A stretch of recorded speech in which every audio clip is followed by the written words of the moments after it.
Tonight, I'm going to a naked party. What is going on in here? He's using makeup to subtly enhance my banging bod. Yeah, nobody has that many abs. It's impressive, right? Why is there a tan aspirin on our couch? What you should be asking is why aren't there 4? Hello, girls. Nice to see you. Congrats on the show. And my first question is, when you received the draft of the pilot and they offered you those roles, what was your first thought? Pauline, maybe you will start. First, it was amazing. I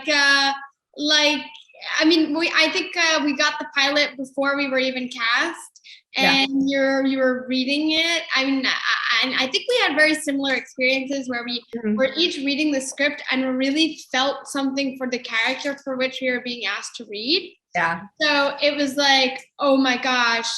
I know for me, like I was like, I want to say these words so badly. And so then from there to the moment where I was cast, I was just like, what? Like, I really get to say these words? And it wasn't until like the first day on set where I was like, yes, I can say these words. Yeah. Well, also because it all happened in COVID, it all felt like it wasn't real. Like, absolutely. Everything was so up in the air that it was like, I'm too nervous to even believe this is happening until I'm in that room and we're doing it on day one. And I think on day one, we were all like, okay, it's real, it's happening. But I think my first reaction to getting the job was like, yes, so exciting, awesome. Second half of that was like, I have no clue what I'm doing. Honestly, don't know how this happened. The third part of that was, dear Lord, now I have to call my parents and tell them I'm doing a TV show about sex. So all those things. It's a lot. It's a lot of emotions. I just remember like it was so funny on paper that I was like, this is like a different level of funny. Like, cause usually I can only like tell, I don't know, like you watch TV and like if something's funny, you're like, that was funny. Usually I'm not reading things and like audibly laughing. And so when I was laughing just strictly at the page, I was like, oh, there's so much room to like play in here and like pick different little things and just like, I don't know, be kind of yourself in like a very heightened different way. That was so exciting. Yeah, I mean, I similarly to Aaliyah, I told my parents that the show was called College Girls, and they were like, the night before, I was like, Dad, you gotta pray for me. It was like, what are we praying for? It's not that we play for this thing and then you get another part. And I was like, it's just called College Girls. And then the next day I have to be like, I'm sorry, Dad, it's called Sex Lives of College Girls, and they have a panic attack. So it was unbelievable. I cried. I ran around the room. I did a chicken dance across Roncesvalles, which is where I live, and I was just like, ah! And then when we all met each other, it was crazy because we weren't actually allowed to hug each other. Yeah, I think we got in trouble because I mean, I didn't get to the hotel in time, but everybody was so excited to meet each other, but we weren't supposed to be in the same room. And there was this dude with a meter in our first rehearsal that was like, 6 feet apart, you're 5 feet, get your ass over there, you know? And we were all so excited. Yeah. Because this show is actually about going into adulthood and destroying all your imagination and all your dreams. Because all your characters are going to the college with this view, what will happen. And instantly, in the first episode, all the lies are crushed. Everything. Yes. Every boundary, every like wall up that you like think you have walking in is like, give me that. Yeah, it's gone. It's gone. You're vulnerable. You're floating. Yeah, that's also just like a very accurate I guess depiction of what it is like to go away from home and be on your own for the first time, though. It's like you have all these preconceived notions and ideas of what the environment will look and feel like, and you get there and you're very much just like a little person in a sea of people, and you have to meet people and you have to, you know, like it's very much that every dream you have or idea you have of the experience is immediately replaced by the harsh reality of what it is, be that messy, fun, whatever. It's just that is very real to what it is like to go to college. And I'm curious, how do you actually film that? And there is one scene from the second episode, and Pauline and Amir probably know what I'm asking. Like, when you enter a room full of naked people, and it's not take 5 minutes, it's like probably 3 days of shooting this whole scene. How do you work in such an environment? Because it's not, you know, you're not porn stars or something. So how do you cope with that? Not at all.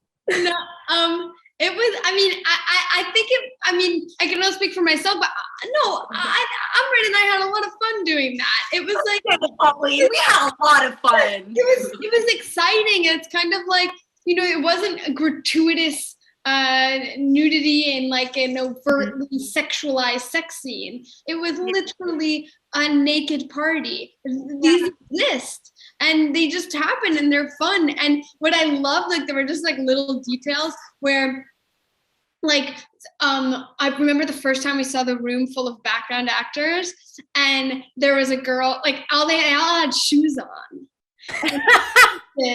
Like a purse and like drinks and all these accessories, and I was like, this is hilarious. Yes. It was nuts. It was so fun. It was so fun. And like I mean, I've never been to a naked party. I know Pauline has had her share of fun there, but I never had a naked party before. So I'm walking in and I'm like, girl, we're getting to see a lot of butts and tushies I've never seen in my life. You know, it's exciting, and you see bodies of all these different sizes and shapes, and we have a tendency to sexualize it, but it's actually not. It's like Pauline said, it's not gratuitous. It's not sexual. It's just accepting different bodies and forms. And Pauline and I had a pact. If anything happened, if we felt unsafe, we would talk to each other about it. We were making sure everything was safe and tucked in where we wanted. And, you know, it was a safe, fun thing to do. All right. But now be honest. How long did it took for you guys not to stare? Oh, I stared. Your character stared, so I guess it's like stares, man. The script told me to do it. And also, this show is about sex and not sexualizing people, as you said. It's time to show how to cope with your sexuality on different levels. And I'm curious, from your perspective as an actor, what do you want the viewers to take from this show? I think more than anything, just like your experience is your experience. Like it doesn't have to be this like beautifully painted picture of like falling in love, finding a partner, doing this thing, making it whatever, you know, a fairy tale should like show you that it should be. And that like your experience doesn't directly look like anybody else's for that reason, because it's your own, and it's gonna have like ups, downs, twists, turns. Sometimes it's gonna be messy, like you said. Sometimes it's gonna be great, and that's okay. It's treated like taboo, and for some people it is, and that's completely fine also. Like you don't have to like digest it and take it all if that doesn't feel natural to you, because like that's basically what it is. It's like making it your own choice. But it can be something that you can own and take power in, and know that like you can do it just as anybody else can. And it's not going to be perfect all the time, and that's okay. Yeah. Because I like the show that all the characters are different, but they're connecting with the same disability of opening up to each other, to the world. They have their own agenda and they try to find their own way. And I want to ask you, for your perspective, because you're the most physical one from the whole bunch. You were playing soccer before, or it was something that you have to learn for this?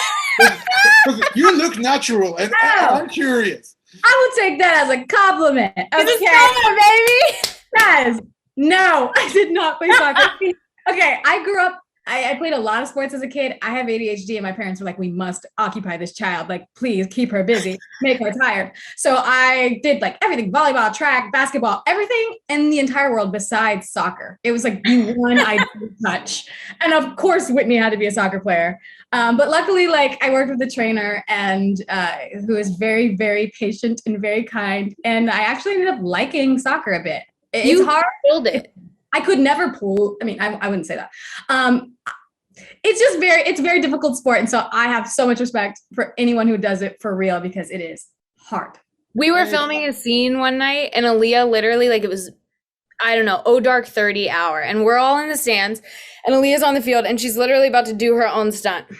The woman is multi-talented, and she's literally like taking the ball, and I'm like, who is drilling down the field right now? I'm like, oh, it's Aaliyah. Okay, and she's going into the goal, hits it like in a perfect 2 or 3, like right in the top right corner. And I was like, she's destined for greatness. She's going to the pros. This is it for her. Like she won't act again. She is like the new US women's soccer star. No,